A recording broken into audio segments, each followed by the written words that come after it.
Hello guys, it's Uzumaki What If, and welcome back to What If Konoha Banished Naruto Part 7, so without any further ado, let's start.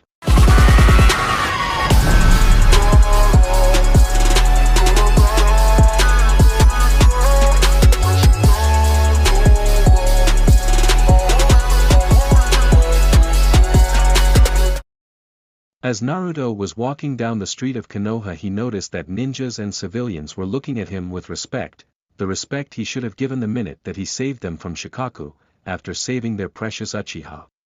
Hypocrites. As he walked, he noticed that he was being followed. He turned around to see Minato Namikaze.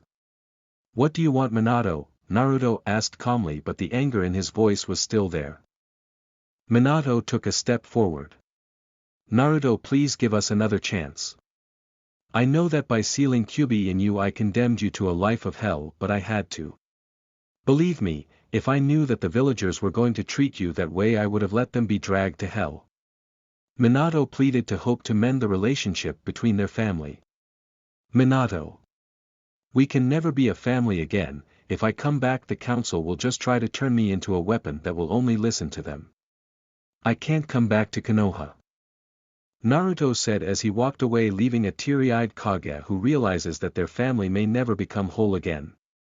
"Minato, I wish we could be a family again, but the past holds just too much pain," Naruto thought sadly as he walked back to his hotel.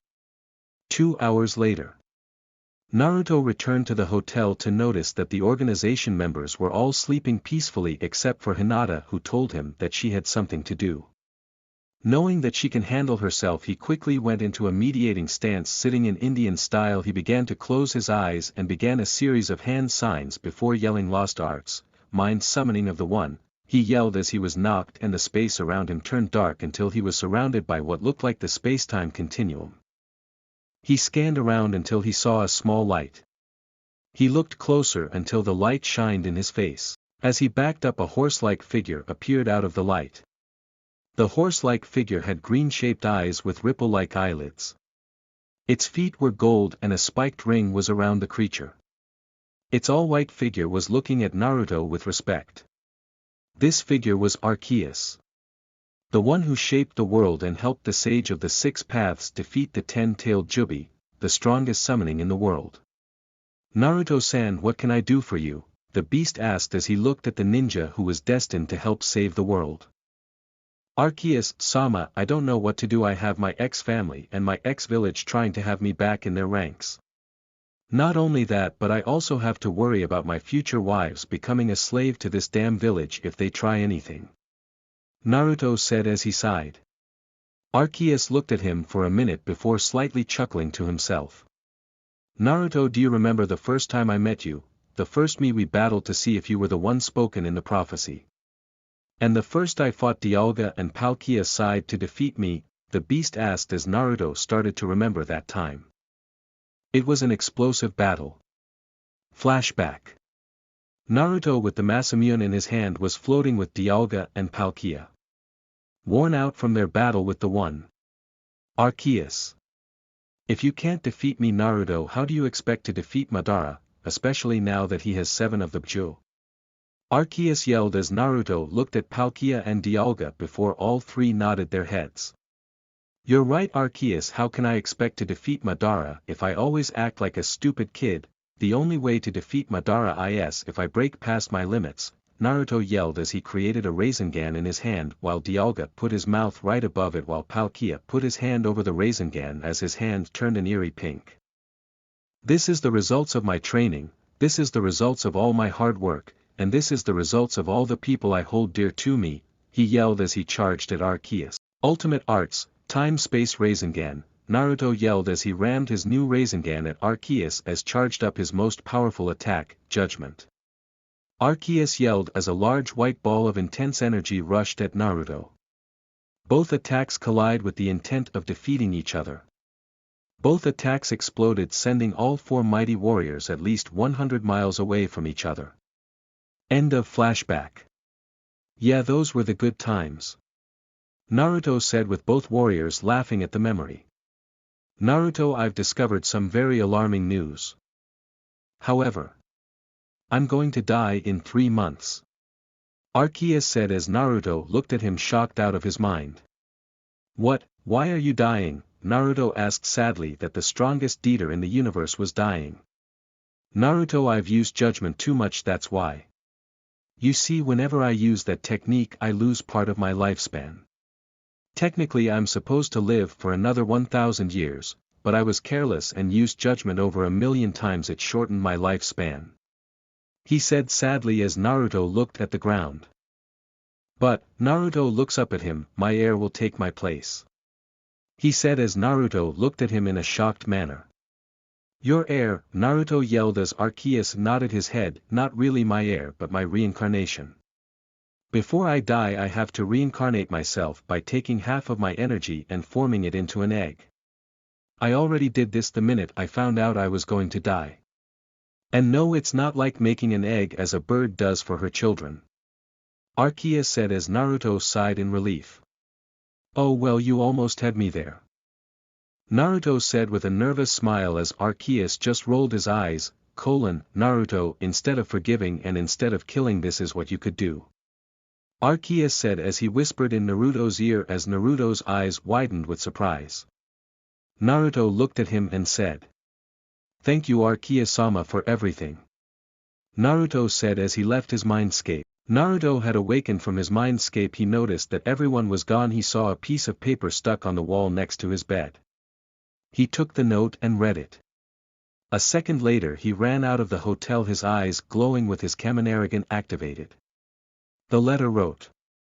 Dear Naruto. It appears that the Hyuga clan has tried to reinstate Hinata as a member of the Hyuga clan. When she denied the invitation they called me to the meeting. When you get this, head over to the Hyuga compound. Zemnas. When Naruto arrived at the Hyuga compound he quickly knocked out the guards and saw the conference room in the compound and decided to wait before going in. He listened in as the meeting was in progress. The Hyuga Council. The Hyuga meeting was in order. The elders were in front of Hinata. Hoping to get the former failure now powerhouse back into the clan. Hinata-chan, it's wonderful to have you back in Konoha and back with your clan. One elder said as he used a fake smile which made Hinata angry. You really think I want to come back to this disgusting village? She asked with so much anger it felt like venom was dripping out of her mouth. Hinata, this is not by choice, this is mandatory. You will come back to Konoha and come to the Hyuga for the good of the clan. Hayashi said. But the minute he finished that sentence he was pinned to the ground by Hinata with her lavender gun blade at his neck. You listen to me, you son of a bitch. I'm with Naruto and I'm a ninja of Twilight now. If you come at me like that again I swear I'm going to slice your damn throat in half and make you swallow it. Do I make myself clear? She said in a dangerous voice as she was about to make blood trickle on his neck. Naruto hirashined right next to her. Hinata, stop, he's not worth it, Naruto said as she lowered her blade and put it on her hip and walked away. Hayashi started to get up. Hey, we're not done yet, he yelled as Hinata turned to him. Yeah well, I'm done with you, she yelled as she left the room, with the rest of the organization and a smirking Naruto. Back at the hotel. The nerve of those old bastards. Hinata yelled as she woke up and looked at the clock and it said 1 a.m. Don't worry Hinata, they want to try anything as long as you are with me, he said as he looked at her and noticed his lust-filled eyes. He quickly noticed that everybody else was asleep. He looked at her with a mischievous look on his face. Oh, I see what you want. Naruto said as he quickly put up silencing seals on the doors and windows as Hinata grabbed him and pushed him onto the bed. The rest of the night was filled in a room filled with intense screams of pleasure. Sunrise. Naruto woke up to see his beloved Hinata sleeping in his bed. Naruto raised an eyebrow until he remembered what happened last night. He grinned like a Cheshire cat as he recalled all the moans and screams from last night. He was just glad to have put up the silencing seals so no one heard them. Quietly he got out of bed and put his clothes on, which consisted of a pair of Ambo-style paints, black fingerless gloves, a gray t-shirt and black combat boots. He then put on his cape that read Hakumai's Blazing Storm. And with that, he left the hotel. As he was walking down the stairs and exiting the building he encountered that last person he wanted to see right now. Council member Danzo. What do you want, Danzo? Naruto asked with a growl as Danzo just stared at him before saying. You don't belong in Hakumai, you belong in Konoha where you were born at. Your birthplace, not that damn Twilight Village. Danzo said with anger in his voice. Naruto retorted angrily. Listen you scum, I already told you and those other bastards on the council I am not coming back to Konoha. Hakumai is my home now. Naruto said with conviction in his voice as Danzo ki raised a little. You must and will come back to Konoha, you do not belong with those bastards in Twilight. Danzo exclaimed before he felt an enormous ki coming from Naruto. Said blonde was now looking at Danzo with his Kaminarigan activated. Now you listen to hear, you little worm, those bastards as you say in Twilight have shown so much more care in Hakumai than here in this dump, so I advise you to watch your mouth from now on before I rip your tongue out and pay a gay guy to shove it up your narrow ass, Naruto said as he walked past Danzo, not wanting to go over the edge and kill this waste of scum. Naruto was walking away from that area to avoid having to confront Danzo again. I'm not worried about the girls, I know they can take well care of themselves. Naruto said as he had faith in them in case Danzo tried anything funny. He was about to head over to Ichiraku's but a pair of ambu stopped. Namike-sama, Lord Hokage wishes for your presence in his office. One of the ambu stated as Naruto raised an eyebrow. What does Minato want now? Naruto thought as he pushed past the ambus and with the Hiraishin Jutsu he teleported to the front of the Hokage office. What do you want now, Minato? Naruto asked until he noticed that not only Minato was in the room but also Kushina, Naruko, Tsunade, and the village elders were in the office. What is this about? Naruto asked as Minato got up and walked until he was in front of the desk. He then began his speech. Naruto, please just come home. We all want you home in Konoha where you belong. Minato said as he moved forward toward Naruto to at least try and get a hug from the man that was now his son before Naruto just shook his head before speaking. Minato, you know I can't return to Konoha. This village holds way too many bad memories for me, all the beating, all the assassination attempts on my life. It's just too much to bear, Minato. Naruto said as Minato held his head down in shame at his village. In truth, he wasn't like the rest of those bastards on the council. He actually wanted a relationship with his son. I don't understand why you do not wish to return, Naruto. You are heir to the most powerful clans in the Hidden Leaf Village, possibly the most powerful clans in all of the elemental. You return to Konoha, you will get the respect you always craved as a child. You are probably stronger than Minato-san right now with all the training you have received from those summoning and all the sage arts you know just from them. Koharu said as she eyed Naruto with a calculative eye. Naruto only stared back with his blue eyes staring at her with hatred. Hatred at the fact that because of her and these other old bastards on the council he had a terrible life. He was about to resort until... Boom! They were interrupted by a loud explosion. Naruto looked out of the Hokage tower and to his fate, he saw the last thing he wanted to see at this point. The Dark Sphere.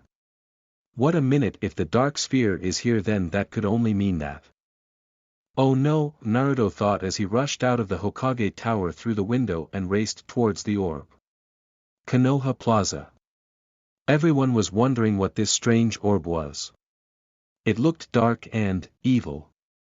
Damn it, he's here, Naruto yelled as he looked at the orb in terror as it started to move. Naruto, what are you talking about and what's so terrifying about this thing? Sakura asked like a retard. Naruto arrived at the scene with Xemnas in tow as the rest of the Rookie 12 arrived as well as their senseis. Well, Pinky, you should know that this sphere means bad news, since ever since this sphere appeared the damn sky turned gray and clouds started to form, Naruto said as Sakura indeed looked at the sky so that the sky was gray with clouds forming. Naruto, what is this thing? Minato asked as Naruto sighed. Remember hearing how I destroyed Sephiroth? One of his slices cut my arm and I was bleeding. That sick bastard Orochimaru found my blood and wanted to have the Namikaze and Uzumaki powers under his control. So he did the most terrible thing in his life. He cloned me with the blood that was left on the battlefield. At that moment the orb deformed and out of that orb appeared an exact clone of Naruto, only he was completely pale. He wore an exact copy of Naruto's clothes, only everything was pale or white colored.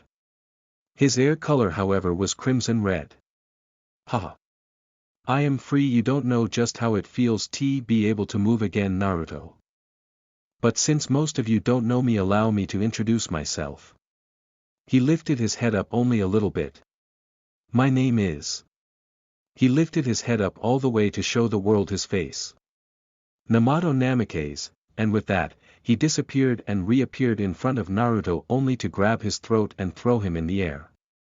Namato jumped in the air and tried to roundhouse kick Naruto in the face, but Naruto quickly blocked it and grabbed his kick and spun in the air before letting go of his legs and tossing him further away and towards a building. Naruto was still hovering in the air, but Namato quickly jumped out of the building with a Rasengan in his hand. Naruto saw this and evaded the Rasengan while grabbing Namato's other hand and bringing Namato with him. Naruto slammed Namato into the ground head first. Naruto jumped away a few feet as Namato got up out of the debris. You know, Naruto, this is one of the first few times I can actually laugh. It's been so long since we have fought like this. Namato said as Naruto just stared at him with a frown. I don't understand you sometimes. You have all the power you have, you can destroy villages, level mountains, destroy the universe, maybe, destroy this rescued village, he yelled as he let his chakra surge out, knocking away everything near him. Come Naruto, come my brother, let's destroy this village, let's make these fools pay for everything they've done to us, he said as he rushed at Naruto. First, he jumped into the air and round-housed Naruto in a building. Namato jumped and landed right on Naruto's abdomen and started stomping into it, breaking a few ribs. With the group. Damn it, I'm not waiting here no more, Xian said as she was about to rush into the battle, but Zemnis held his hand out. No, he will be fine, Zemnis said as he stared at the battle. Xian could only watch as Zemnis had his hand on her shoulder reassuringly. With Naruto. He was feeling the worst of all of Namato's attacks. Being stomped on by your own evil counterpart was not something that you would like to happen. Namato stopped stomping on him and held his hand out as a dark orb appeared. This is the end, Faker. He said as he was ready to launch the orb at him. No. Dark style, explosion, he yelled out loud as Namato was blown away from Naruto. He gathered dark chakra and let it explode on his abdomen, leaving a permanent burn mark. Okay, Naruto, now you've done it. My abdomen was my source of power. It's time I ended this. Summoning Jutsu, the rise of the great dead dragon, he yelled as he slammed his hand on the ground and smoke appeared. Out of the smoke, a bone dragon appeared. It didn't even have any flesh, just pure bone and chakra. Naruto saw this and smirked. Now it's time I finish this. Naruto said as he bit his figure and went through hand signs. Dark summoning, the rise of the ghost dragon, he said as he slammed his hand on the ground and appeared a portal. And out of the portal appeared Giratina in its original form. Giratina rose to the sky with Naruto on top. Let's do this, Namato, let's do this, Naruto, they both yelled as they charged at each other, ready to kill one another. That's all for What If Konoha Banished Naruto Part 7. If you like this series, don't forget to like and subscribe and press the notification bell. It helps me upload more What If videos.